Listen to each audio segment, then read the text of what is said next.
والصلاة والسلام على سید الانبیاء والمرسلین اما بعد فاعوذ باللہ من الشیطان الرجیم بسم اللہ الرحمن الرحیم یا ایہا الذین آمنوا کتب علیکم الصیام کما کتب علی الذین من قبلکم لعلکم تتقون صدق اللہ العظیم وصدق رسولہ النبی الکریم ونحن علی ذلک لمن الشاہدین والشاکرین ان اللہ وملائکتہ یصلون علی النبی یا ایہا الذین آمنوا صلوا علیہ وسلموا تسلیما الصلاۃ والسلام علیک یا رسول اللہ وعلی آلک واصحابک یا حبیب اللہ۔ حضرات گرامی، الحمدللہ رمضان شریف کے اس جمعۃ المبارک کے عظیم الشان اجتماع اور اس بندگی خدا کے اس محفل پاک میں، عبادت کی اس گھڑی میں آپ کے سامنے قرآن مجید کی آیہ مبارکہ یا ایہا الذین آمنوا کتب علیکم الصیام کما کتب علی الذین من قبلکم لعلکم تتقون کی تلاوت کرنے کی سعادت حاصل کی۔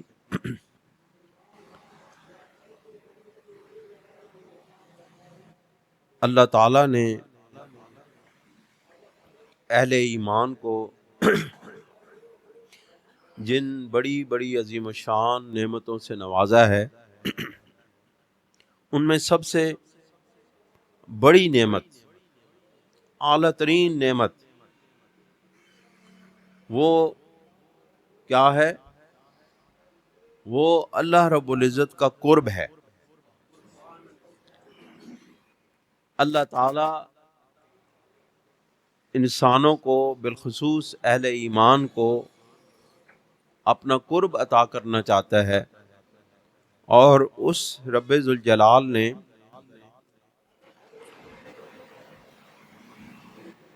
ایک ایسی عبادت ہمارے سامنے ہمیں عطا فرمائی۔ آواز بے شک کم کر دیں، کوئی بہت زیادہ اونچے نہ۔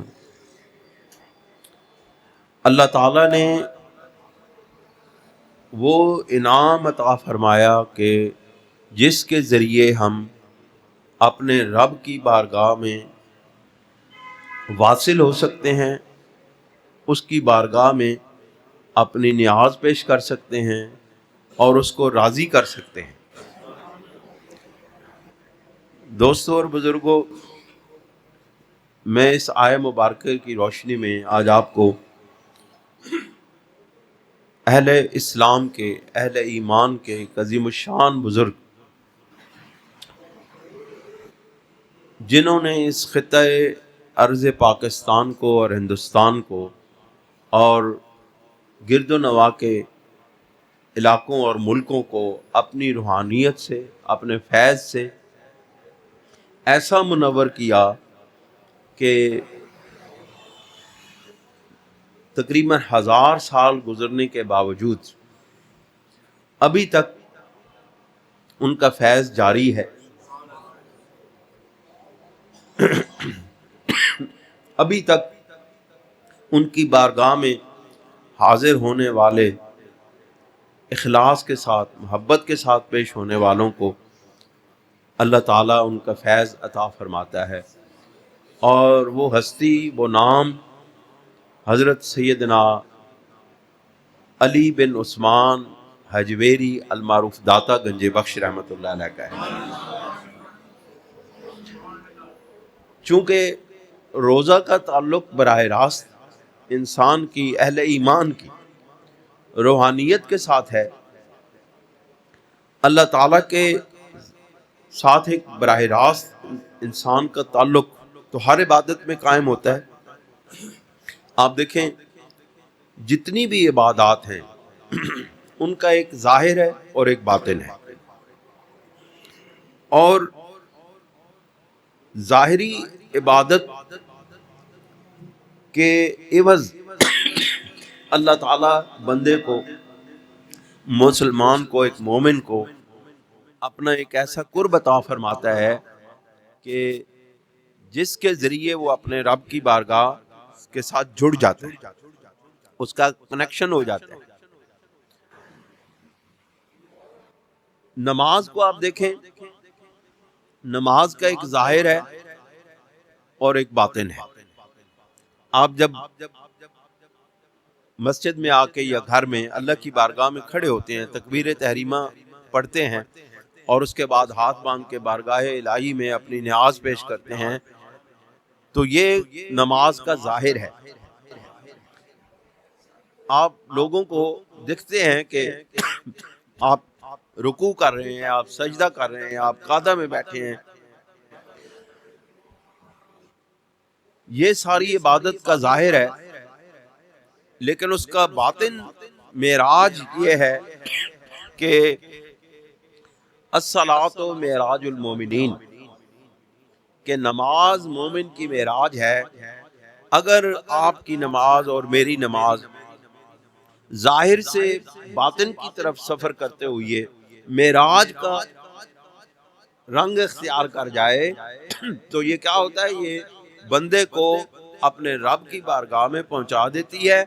اور بزرگان دین لکھتے ہیں کہ جس وقت بندہ اس معراج کے مقام پر، اس اعلیٰ ترین مقام پر جب اپنی پیشانی سجدے میں رکھ کے زمین پر رکھ دیتا ہے تو بظاہر تو اس نے اپنا سر، اپنی پیشانی زمین پر رکھی ہوتی ہے، لیکن حقیقت کے اندر اس جو نماز کی حقیقت ہے، اس حقیقت کے مقام اور مرتبہ پہ جا کے جو الصلاۃ معراج المومنین کا مقام اور مرتبہ ہے، اس مقام پر جا کر بندہ جس وقت سجدے میں سر رکھتا ہے تو کیا ہوتا ہے؟ اس کا سر رحمان کے قدموں کے اندر ہوتا ہے، اس کا سر رب ذوالجلال کے قدموں پہ ہوتا ہے۔ یہ وہ مقام اور مرتبہ ہے ان عبادات کا۔ لیکن روزہ جو ہے یہ خالصتاً باطنی عبادت ہے، اس کا ظاہر کچھ بھی نہیں ہے۔ آپ نے روزہ رکھا ہوا ہے، مجھے کیا معلوم کہ آپ نے روزہ رکھا ہوا ہے؟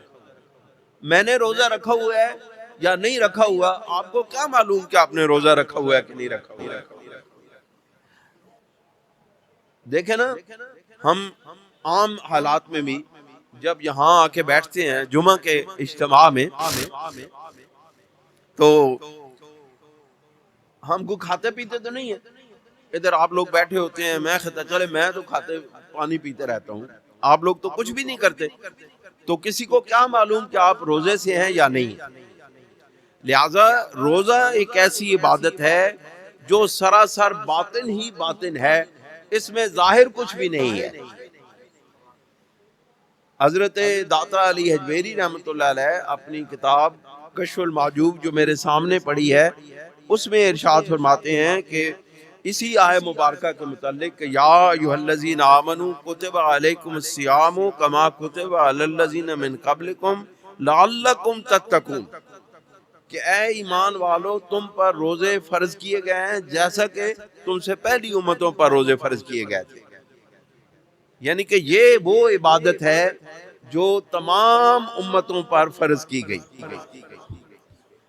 کیوں؟ اس کی وجہ یہ ہے کہ انسان کو، اہل ایمان کو ہر وقت اس بات کی احتیاج ہے، بندہ محتاج ہے اپنے رب کے ساتھ راز و نیاز کرنے کا۔ ایک خاص، دیکھیں نا، آپ کی دوستی ہے، آپ کا کوئی دوست ہے، محبت والا بندہ ہے، آپ کا کوئی مرشد ہے، آپ کے ساتھ اس کا جو تعلق ہے ایک عمومی ہے، خصوصی ہے۔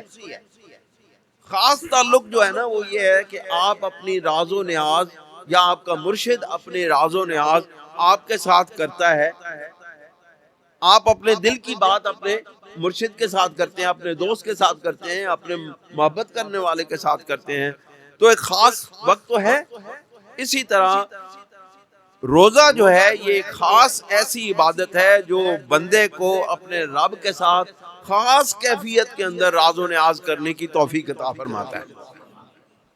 حضرت داتا علی حجویری رحمۃ اللہ علیہ ارشاد فرماتے ہیں کہ اللہ تعالیٰ نے جو فرمایا ہے کہ تم پر روزے فرض کیے گئے ہیں، اس لیے اس کی وجہ بھی بتائی گئی۔ فرض کیوں کیے گئے، اس کا مقصد کیا ہے؟ کیا انسان کو صرف کھانے پینے سے روک دینا، دوسرے لوازمات سے روک دینا ہے؟ اس کا مقصد کیا ہے؟ مقصد ہے لعلکم تتقون، تاکہ تم پرہیزگار بن جاؤ۔ اور پرہیزگار کیا ہوتا ہے؟ جو ظاہر میں بھی اللہ سے ڈرتا ہے اور خلوت میں بھی اللہ سے ڈرتا ہے۔ پرہیزگار، تقوی والا، صاحب تقوی، متقی۔ ہم عام طور پہ کہہ دیتے ہیں وہ جی فلاں بندہ بڑا نمازی، پرہیزگار، متقی۔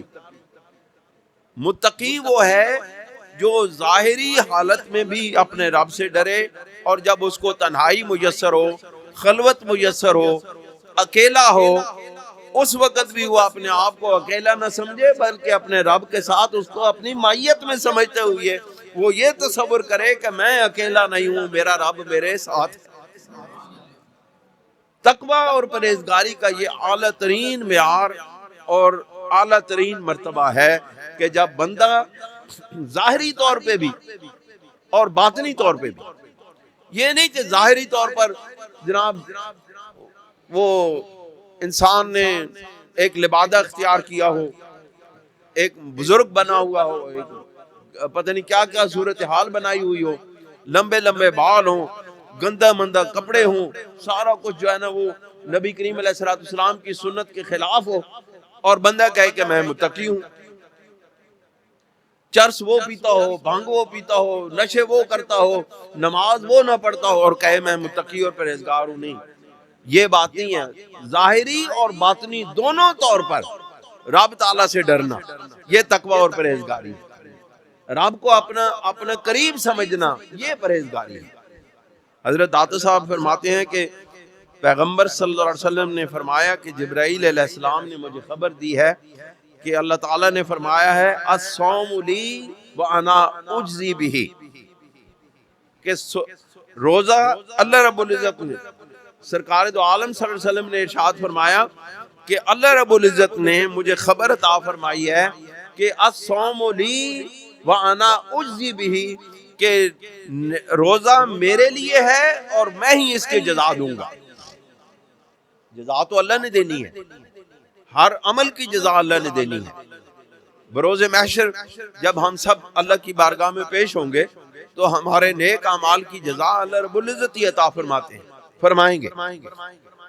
لیکن روزہ جو ہے اس کو خاص کیا گیا ہے کہ یہ چونکہ میرے اور میرے بندے کے درمیان ایک خاص راز ہے، اس لیے اس کو کوئی اور جانتا نہیں ہے۔ نماز پڑھنے والے کے گواہ ہیں، موجود ہیں، حج کرنے والے کے گواہ موجود ہیں، زکوٰۃ دینے والے کے گواہ موجود ہیں، جہاد کرنے والے کے گواہ موجود ہیں، لیکن روزے کا گواہ میرے سوا اور کوئی نہیں ہے۔ اس لیے روزے دار کی جزا میں خود اپنے ہاتھوں سے عطا فرماؤں۔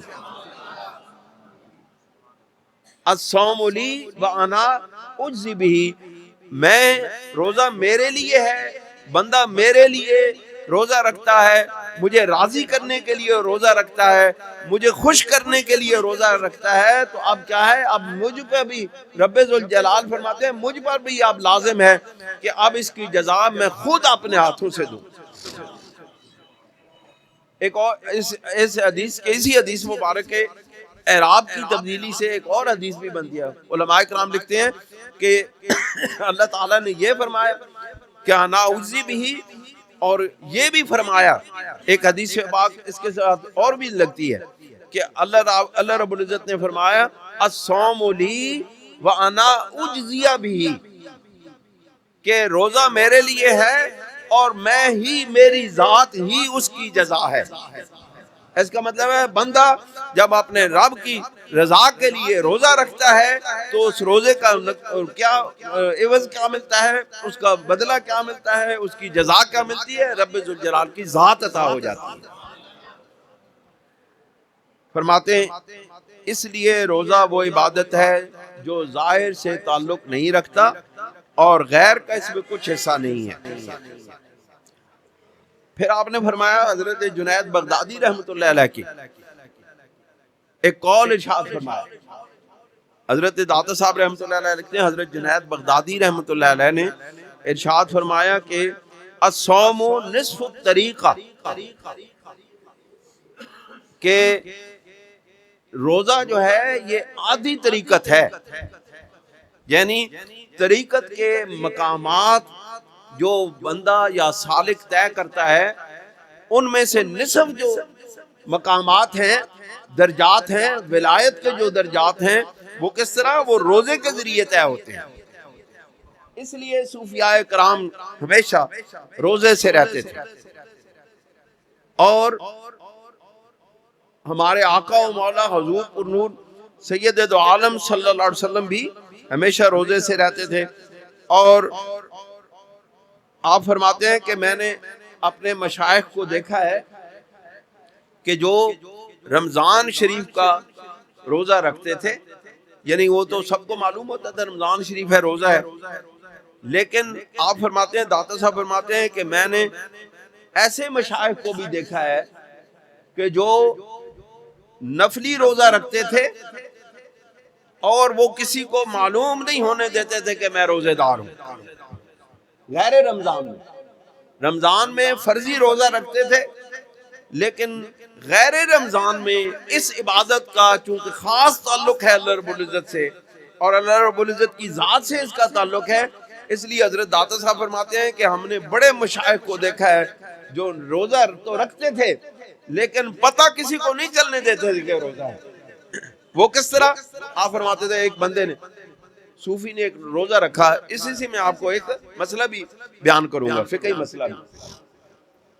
آپ فرماتے ہیں کہ ایک صوفی نے روزہ رکھا، صوفیاء اس طرح ہی کرتے تھے، آپ فرماتے ہیں کہ وہ روزہ رکھتے تھے لیکن جس وقت ان کے سامنے کوئی محفل میں چلے گئے، ان کے سامنے کوئی کھانا پینا کی چیز آ گئی، کوئی کھانا آ گیا، کوئی تبرک آ گیا تو وہ کھا لیتے تھے تاکہ لوگوں کو یہ معلوم نہ ہو، میں لوگوں کو یہ نہ بتاؤں کہ میں روزے سے ہوں۔ دیکھو نا، انہاں دا تعلق اللہ رب العزت دے نال خاص تعلق ہے، وہ اس تعلق کا نبھان واسطے، توڑ چاڑن واسطے اس نو اتنا خفیہ رکھ رہے ہیں کہ وہ کسی خبر نہیں ہون دینے ہے کہ اسی روزے دار، اسی تھوڑی جی نیکی کر لیے تے اسی جناب سارے جہاں تے ڈنڈورا پٹنے ہیں کہ جی او جی میں تے روزے نال، میں تے روزہ رکھیا جی، میں تے روزہ رکھیا۔ نہیں، یہ بات نہیں ہے۔ نفلی روزہ جو ہے وہ اگر آپ نے رکھا ہوا ہے اور آپ کہیں چلے گئے ہیں تو آپ نفلی روزہ توڑ دیں اور اگلے کو معلوم نہ ہونے دیں کہ آپ نے روزہ رکھا ہوا ہے، کیونکہ فرضی روزہ توڑنا یہ جان بوجھ کر رمضان کا جو فرضی روزہ ہے اس کو توڑ دینے سے کیا ہوتا ہے؟ 60 روزے رکھنے پڑتے ہیں لگاتار، پے در پے۔ اگر کسی نے ایک روزہ جان بوجھ کر کے توڑ دیا، آپ دیکھیں نہ رکھنے والوں کا کیا حساب ہوگا، ذرا وہ اپنا کیلکولیٹر لیں اور اس کے اوپر اپنے مارے انگلیاں، دیکھیں ان کے حصے ختم ہوتے ہیں کہ نہیں۔ ایک روزہ رمضان شریف کا اگر کوئی شخص جان بوجھ کے توڑ دیتا ہے یا نہیں رکھتا ہے تو اس کا کیا ہوتا ہے؟ 60 روزے لگاتار پے در پے رکھنے پڑتے ہیں۔ مطلب کہ اگر ایک بندے نے 20 روزے رکھے لگاتار اس جرمانے کے، اس فدیے کی صورت میں، اگر ایک بندے نے 20 روزے رکھے لیکن پھر جا کے 21ویں روزہ جب آیا تو وہ روزہ نہ رکھ سکا تو اس کا کیا ہوگا؟ وہ پھر سے نئی گنتی شروع کرے گا۔ آپ اندازہ لگا لیں کہ روزہ جو اللہ رب العزت جس کی خود اپنی ذات کے حساب سے جزا ہے، اس کو نہ رکھنے والے کا جرمانہ بھی اتنا زیادہ ہے۔ یہی وجہ ہے کہ عام دنوں میں گناہ کا جو بدلہ ہے، گناہ کی جو سزا ہے، گناہ کرنے کی جو سزا ہے وہ عام طور پر جو مقرر کردہ سزائیں ہیں وہ ہیں، لیکن جس طرح ثواب 70 گنا بڑھ جاتا ہے، اس طرح روزے میں رمضان شریف میں گناہ کرنے سے بھی عذاب بھی 70 گنا بڑھ جاتا ہے۔ ہمیں صرف خوش فہمیوں کا شکار نہیں ہونا چاہیے، بلکہ رب ذوالجلال کی ناراضگی سے بھی بچنا چاہیے۔ اب یہ تو نہیں ہو سکتا کہ ایک بندہ اللہ رب العزت کی رضا کے لیے بھی کام کرے اور اس کی ناراضگی والے بھی کام کرے، یہ نہیں ہو سکتا۔ اللہ رب العزت کی جس طرح رضا حاصل کرنے کی تگ و دو کرنا، جد و جہد کرنا ضروری ہے، اسی طرح اللہ تعالیٰ کی ناراضگی سے، اللہ تعالیٰ کے محبوب صلی اللہ علیہ وسلم کی ناراضگی سے بچنا بھی لازم ہے۔ آپ قرآن مجید کی آیات اٹھا کے دیکھیں، پورا قرآن مجید اٹھا کے دیکھیں، اس میں اللہ رب العزت نے اللہ کی نافرمانی کے ساتھ ساتھ اپنے محبوب صلی اللہ علیہ وسلم کی نافرمانی سے بھی منع فرمایا۔ اس کا یہ مطلب ہے کہ جب بندہ اللہ اور اس کے رسول صلی اللہ علیہ وسلم کو راضی کرنا چاہتا ہے تو پھر اس کو چاہیے کہ وہ ناراض کرنے والے کام بھی چھوڑ دے۔ حضرت داتا صاحب رحمۃ اللہ علیہ فرماتے ہیں کہ روزہ جو ہے، جنید بغدادی رحمۃ اللہ علیہ ارشاد فرماتے ہیں کہ روزہ نصف طریقت ہے۔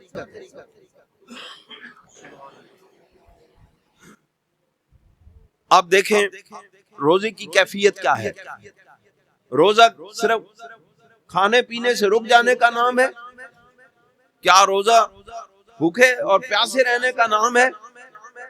نہیں۔ داتا صاحب علیہ رحمت فرماتے ہیں رمضان کے ایک ماہ کے روزے ہر عاقل و بالغ مسلمان تندرست مقیم پر فرض ہیں۔ عاقل بھی ہو، بالغ بھی ہو، بچوں پر روزے فرض نہیں ہیں۔ بالغ ہو، عاقل ہو، مسلمان ہو، تندرست ہو اور مقیم ہو۔ کتنی شرائط ہوگی؟ یعنی کہ روزہ جو ہے وہ مسلمان پر فرض ہے، غیر مسلم پہ نہیں۔ روزہ جو ہے وہ عاقل پر فرض ہے، غیر عاقل پہ نہیں، جھلیاں تے بھی نہیں فرض۔ اور روزہ جو ہے وہ مقیم پر فرض ہے، مسافر پہ بھی نہیں۔ لیکن اللہ تعالیٰ نے قرآن مجید میں ارشاد فرمایا کہ اگر مسافر کو رخصت ہے، وہ اگر روزہ چھوڑ دے تو اس پر کوئی نہیں، اس کے بدلے میں وہ بعد میں روزہ رکھ لے۔ لیکن اگر ایک مسافر وہ روزہ رکھ سکتا ہے تو اللہ کریم ارشاد فرماتے ہیں وہ تو افضل ترین معاملہ ہے کہ حالت سفر بھی ہو اور روزہ بھی رکھا ہو۔ حضرت داتا صاحب رحمۃ اللہ علیہ فرماتے ہیں کہ رمضان جو ہے وہ ہلال دیکھنے اور اختتام شوال کا چاند دیکھنے، ہلال دیکھنے سے شروع ہوتا ہے، یعنی چاند دیکھ کے اس کی جو رویت ضروری ہے، کیونکہ نبی کریم علیہ السلام نے یہ حکم عطا فرمایا کہ رویت چاند، رویت ہلال یعنی چاند کا دیکھنا لازم ہے اہل ایمان پر۔ لیکن آج کل آپ کو معلوم ہے، آج کل تو وہ سائنسی حوالوں سے کیلنڈر بنتے جا رہے ہیں، لیکن رویت بصری نبی کریم علیہ السلام کے حکم کے مطابق رویت بصری کا ہونا ضروری ہے۔ آپ فرماتے ہیں کہ اس کے لیے چند شرائط بھی ہیں، یعنی جب یہ فرضیت ہو جاتی ہے تو پھر اس کی چند شرائط بھی ہیں، کیونکہ روزہ صرف خالی پیٹ ہونے، کھانے پینے سے رک جانے کا نام نہیں ہے، کیونکہ آپ فرماتے ہیں نظر، آنکھ کو نظر شہوت سے، کان کو غیبت سے، زبان کو لغو اور بیہودہ باتوں سے، اور جسم کو دنیا کی مطابق اور شریعت کی مخالفت سے محفوظ رکھنا روزہ ہے۔ کیونکہ نبی کریم علیہ السلام کا ارشاد مبارک ہے کہ سرکار دو عالم صلی اللہ علیہ وسلم نے ارشاد فرمایا اذا صمتم، جب تم روزہ رکھو، فَلْيَصُمْ سَمْعُكَ، تو پھر اپنے کانوں کو بھی بری باتوں سے، بیہودہ گفتگو سے، گالم گلوچ سے، سننے سے، غیر اسلامی باتوں کے سننے سے روکے رکھو. اذا سم جب تم منہ کا روزہ رکھو، پیٹ کا روزہ رکھو، تو پھر کیا کرو؟ فَلْيَصُمْ سَمْعُ کا، اپنے کانوں کا بھی روزہ رکھو، وَبَصَرُ کا، اور اپنی آنکھ کا بھی روزہ رکھو،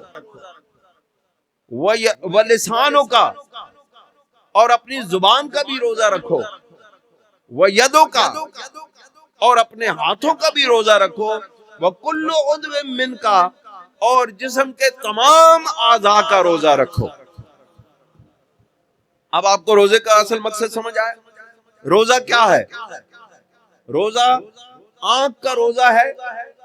آنکھ کو غیر محرم کے دیکھنے سے بچانا روزہ ہے. کوئی غلط چیز کو دیکھنے سے، غیر محرم کو، حرام کردہ چیزوں کو، بیہودہ باتوں کو دیکھنے سے روکنے کا نام روزہ ہے. ہم کیا ہوتا ہے؟ ہم روزہ رکھتے ہیں اور سارا دن ٹیلی ویژن پر یا دوسرے معاملات میں، سوشل میڈیا پر فلمیں دیکھتے ہیں، بیہودہ چیزیں دیکھتے ہیں. تو یہ کیا ہوا؟ یہ ہمارے کان کا بھی روزہ نہ رہا اور ہماری آنکھ کا روزہ بھی نہ رہا.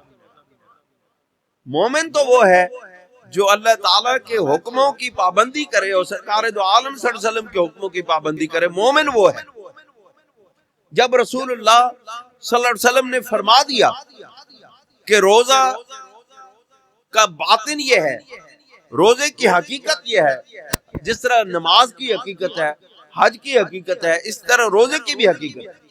روزے کی حقیقت یہ ہے کہ روزہ انسان کے کان کا بھی روزہ، انسان کی زبان کا بھی روزہ. زبان سے غلط الفاظ نہ نکلے، کسی کی برائی نہ ہو، کسی کے پیٹھ پیچھے برائی بھی نہ ہو، زبان سے بیہودہ گفتگو بھی نہ نکلے، اور گالم گلوچ بھی نہ ہو.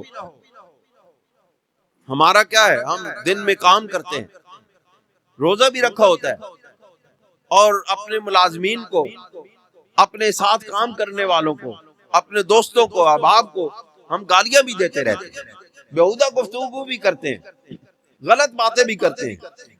سرکار دو عالم صلی اللہ علیہ وسلم نے فرمایا وَبَصَرُ کا، وَلِسَانُ کا، وَيَدُ کا، ہاتھ کا بھی روزہ ہے. ہاتھ کا روزہ کیا ہے؟ کسی کی طرف غلط انگلی سے اشارہ کرنا کہ او دیکھو فلانا بندہ جا رہا ہے، او بندہ اس طرح. یہاں ہاتھ کا روزہ یہ ہے کہ کسی کو آپ کے ہاتھ سے تکلیف نہ پہنچے. مومن کی تعریف، مسلمان کی تعریف، المسلم من سلم المسلمون من لسانہ و یدہ. مومن کی بھی تعریف، مسلمان کی بھی تعریف یہ ہے. سرکار دو عالم صلی اللہ علیہ وسلم نے فرمایا مسلمان وہ ہے جس کے ہاتھ اور زبان سے دوسرے مسلمان محفوظ رہیں.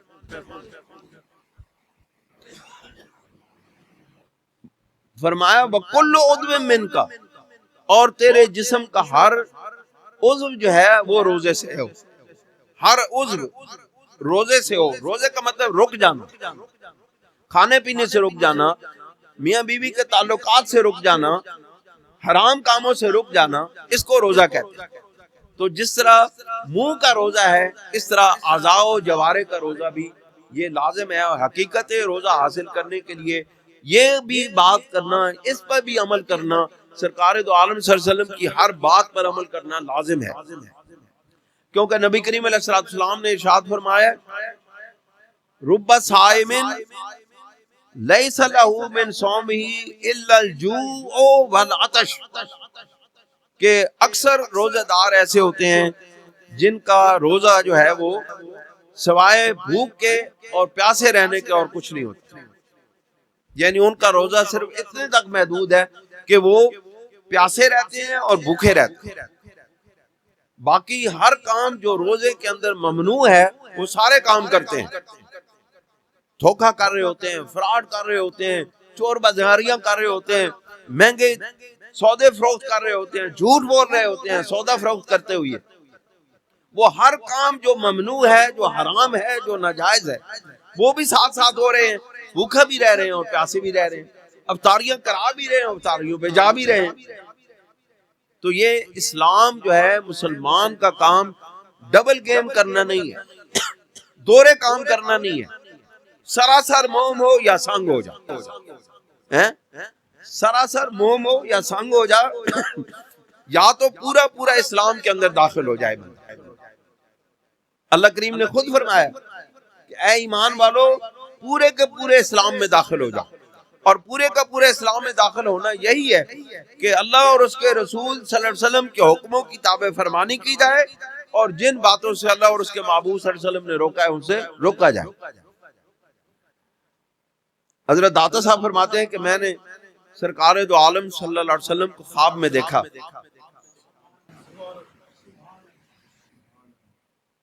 اور اللہ تعالیٰ کے ولی وہ ہوتے ہیں جو براہ راست سرکار دو عالم صلی اللہ علیہ وسلم سے رہنمائی حاصل کرتے ہیں۔ قرآن بھی ہے، حدیث بھی ہے، لیکن کوئی خاص موقع پر رسول اللہ صلی اللہ علیہ وسلم اللہ کے ولیوں کو خاص مواقع پر اپنی ہدایت سے نواز دیتے ہیں۔ اسی طرح حضرت داتا صاحب فرماتے ہیں کہ میں نے سید دو عالم صلی اللہ علیہ وسلم کو خواب میں دیکھا اور عرض کیا کہ یا رسول اللہ صلی اللہ علیہ وسلم اوصنی، کیا میرے محبوب صلی اللہ علیہ وسلم مجھے کوئی وصیت فرمائے، مجھے کوئی نصیحت فرمائے۔ تو آپ صلی اللہ علیہ وسلم نے فرمایا احبس لسانک و حواسک، کہ اپنی زبان کو اور اپنے حواس کا محاسبہ کر، ان کو روک کے رکھ اور ان کی حفاظت کر، اور ان کو ہر غلط کام سے اور برائیوں سے بچا کے رکھ۔ احبس لسانک و حواسک، اپنی زبان اور دوسرے سب حواس کو بند کر کے رکھ۔ آپ نے یہ قول کئی مرتبہ سنا ہوگا کہ اللہ تعالی کی بارگاہ میں واصل ہونے کے لیے حواس کو بند کرنا پڑتا ہے۔ وہ حواس کیا ہیں؟ وہ 5 حواس ہیں جن کے ذریعے سے بندہ علم اور عقل حاصل کرتا ہے۔ 5 حواس کے ذریعے وہ دیکھتا ہے، مشاہدے کے ذریعے وہ علم بھی حاصل کرتا ہے اور عقل بھی اس کو عطا ہوتی ہے۔ اس طرح دیگر حواس ہیں جن کے ذریعے اس کو عقل ملتی ہے اور ملتی ہے، علم حاصل ہوتا ہے، سننے سے علم حاصل ہوتا ہے، دیکھنے سے علم حاصل ہوتا ہے، اور چکھنے سے علم حاصل ہوتا ہے، اور اسی طرح چھونے سے علم حاصل ہوتا ہے۔ آپ فرماتے ہیں، داتا صاحب فرماتے ہیں کہ باقی سارے جتنے بھی 4 باقی حواس جتنے بھی ہیں ان کا محل ایک خاص مقام ہے، بلکہ کان ہو تو سنا جا سکتا ہے، کان نہ ہو تو سنا نہیں جا سکتا، آنکھیں ہو تو دیکھا جا سکتا ہے، آنکھیں نہ ہو تو دیکھا بھی نہیں جا سکتا، مشاہدہ بھی نہیں کیا جا سکتا، اس کے ذریعے علم حاصل نہیں کیا جا سکتا۔ زبان ہو تو بولا جا سکتا ہے، زبان کے بغیر کسی سے کیا سوال کرے گا کوئی بندہ؟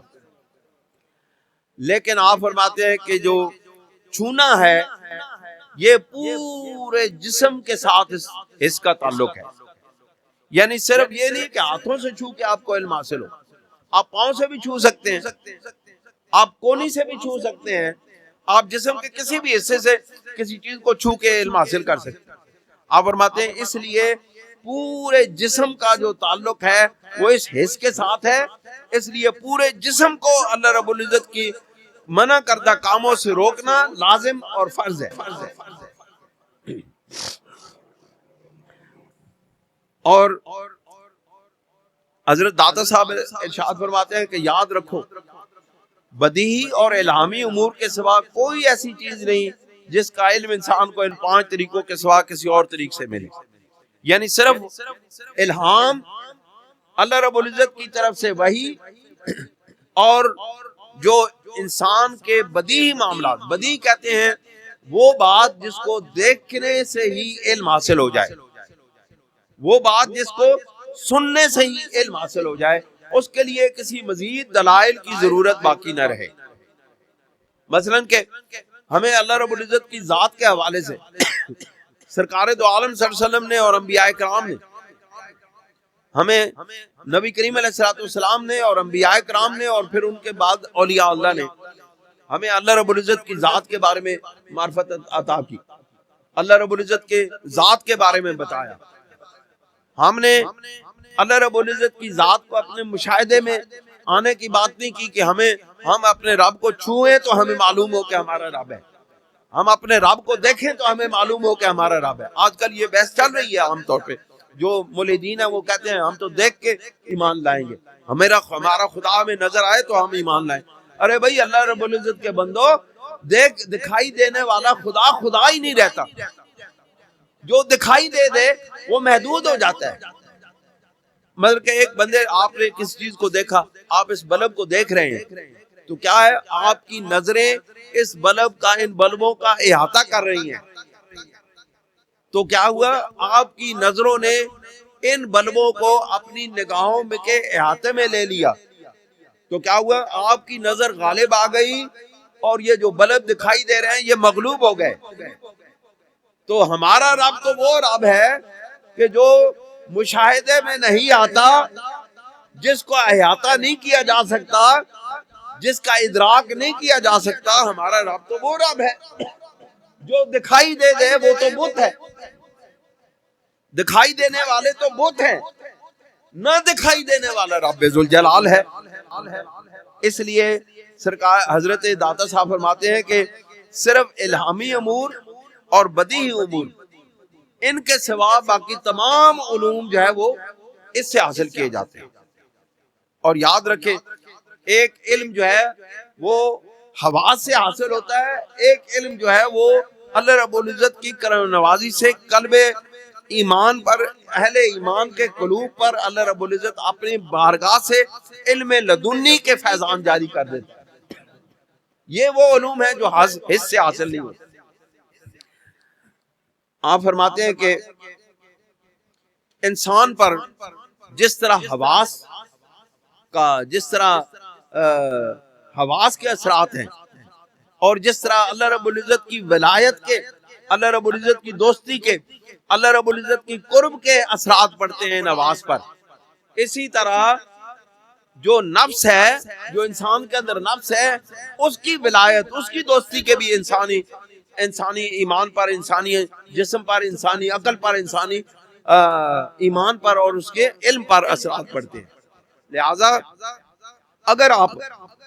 اگر میں اور آپ اللہ رب العزت کے ساتھ اپنے قرب کا تعلق بنا لیں، اس کے ساتھ جڑ جائیں، اس کی بارگاہ کے واصل ہو جائیں، اللہ تعالیٰ کے انوارات اور تجلیات کے مشاہدہ کرنے والے بن جائیں، تو پھر کیا ہوگا، ہمارے حواس پر اللہ تعالیٰ کی ولایت غالب آ جائے گی، اللہ کی دوستی غالب آ جائے گی، اللہ کا حکم غالب آ جائے گا، اللہ تعالیٰ کے احکامات غالب آ جائیں گے۔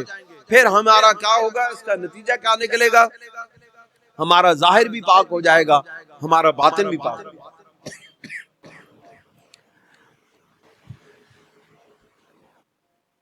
داتا صاحب فرماتے ہیں کہ پس روزہ دار کو چاہیے کہ وہ باہر کیف اپنے 5 حواس کو اپنے قابو میں رکھے، یہاں تک کہ وہ حکم الہی کی مخالفت چھوڑ کر شریعت کی پوری طرح پیروی اختیار کرے، تاکہ وہ صحیح معنوں میں روزہ دار کہلائے۔ ورنہ صرف کھانے پینے سے روزہ رکھنا بچوں اور بوڑھی عورتوں کا کام ہے، کہ بچوں کو بھی آپ کھانے کے لیے نہ دیں، ان کو بھی پینے کے لیے نہ دیں، تو وہ بھی روزہ دار ہو جائیں گے۔ اصل بات یہ ہے کہ بندہ صاحب اختیار ہونے کے باوجود غلط کاموں سے رک جائے، اس کی اطاعت میں، اللہ کی اطاعت میں، اللہ رب العزت کے محبوب صلی اللہ علیہ وسلم کی اطاعت میں تمام تر اختیارات ہونے کے باوجود اس کی اطاعت کے اندر، اس کی اطاعت اللہ اور اس کے محبوب صلی اللہ علیہ وسلم کی اطاعت بندے کے اعمال پر، افعال پر، کردار پر، گفتار پر غالب آ جائے، تو اس کو کہتے ہیں روزہ۔ آپ کو معلوم ہو گیا کہ روزہ کیا چیز ہے، روزے کی حقیقت کیا ہے۔ مختصراً یہ کہ روزہ یہ ہے، بھوکا رہنا روزہ نہیں ہے، روزہ یہ ہے کہ آپ کی زبان میرے اور آپ کی آنکھیں، میرے اور آپ کے کان، میرے اور آپ کا جسم اللہ رب العزت کی اور محبوب صلی اللہ علیہ وسلم کی اطاعت میں آ جائے، پھر اگر ہم روزہ رکھیں گے. اب یہ روزہ جو ہے، یہ روزہ کیا ہوگا؟ یہ وہ روزہ ہوگا جو بندے کو قرب الہی عطا فرما دیتا ہے. نبی کریم علیہ الصلوۃ والسلام نے فرمایا، آپ علیہ الصلوۃ والسلام وصال کے روزے رکھتے تھے. آپ کو معلوم ہے وصال کا روزہ کیا ہوتا ہے؟ سرکار دو عالم، یہ داتا صاحب ابھی اس میں یہ ذکر کر رہے ہیں کہ سرکار دو عالم صلی اللہ علیہ وسلم نے وصال کے روزے رکھے. وصال کا روزہ یہ ہے کہ سحری ایک دن کھائی اور اس سے اگلے دن نہ افطاری کی، پھر نہ سحری کی، اور پھر اس سے اگلے دن جا کے افطاری کی. 2 دن لگاتار بھوکے اور پیاسے رہنے کو نام وصال کا روزہ.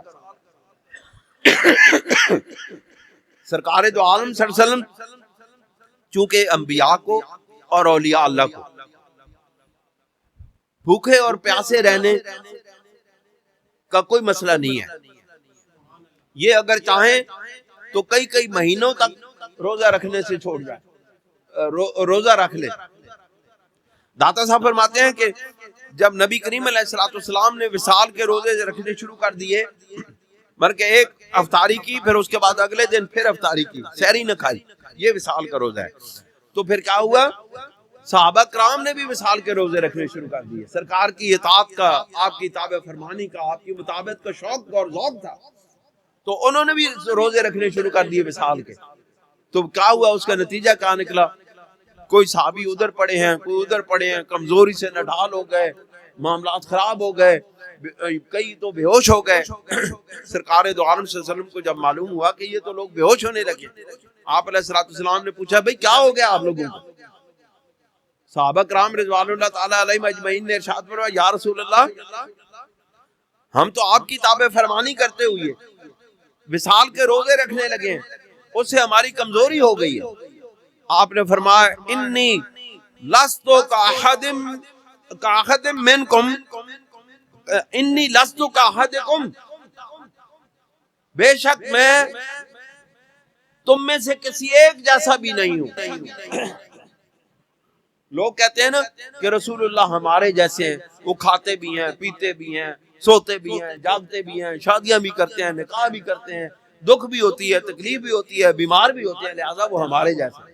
سرکار یہ صحیح حدیث پاک ہے. آپ نے فرمایا، انی لست کاحدکم، بے شک میں تم جیسا نہیں ہوں، یا تم میں سے کوئی ایک بھی میرے جیسا نہیں ہے. انی ابیت عند ربی، میں جب وصال کے روزے رکھتا ہوں تو میں خاص اپنے رب کے بارگاہ میں حاضر ہوتا ہوں. جب میں وصال کے روزے رکھتا ہوں تم میرے جیسے نہیں ہو. میں جب وصال کے روزے رکھتا ہوں، انی ابیت عند ربی، میں اپنے رب کے پاس حاضر ہو جاتا ہوں. یطعمنی ویسقینی، وہ مجھے کھلاتا بھی ہے اور پلاتا بھی ہے، وہ مجھے کھلاتا بھی ہے اور پلاتا بھی ہے. حضرت عبداللہ آپ فرماتے ہیں کہ حضرت ابو نصر سراج طاؤس جنہوں نے کتاب اللمع لکھی ہے، ان کے بارے میں داتا صاحب ارشاد فرماتے ہیں. آپ فرماتے ہیں آپ ایک خانقاہ میں گئے، مسجد شونیز یا مقام بغداد کا، اس میں گئے تو وہاں ان کی ذمہ داری لگا دی گئی کہ آپ نے اس حجرے میں قیام کرنا ہے اور لوگوں کو رات کو عبادت کرانی ہے، تراویح کرانی ہے، پڑھانی ہے. آپ نے کہا ٹھیک ہے. ایک بندے کی ڈیوٹی لگائی گئی کہ وہ آپ کو افطاری کے ٹائم رات کے وقت کھانا دیا کرے.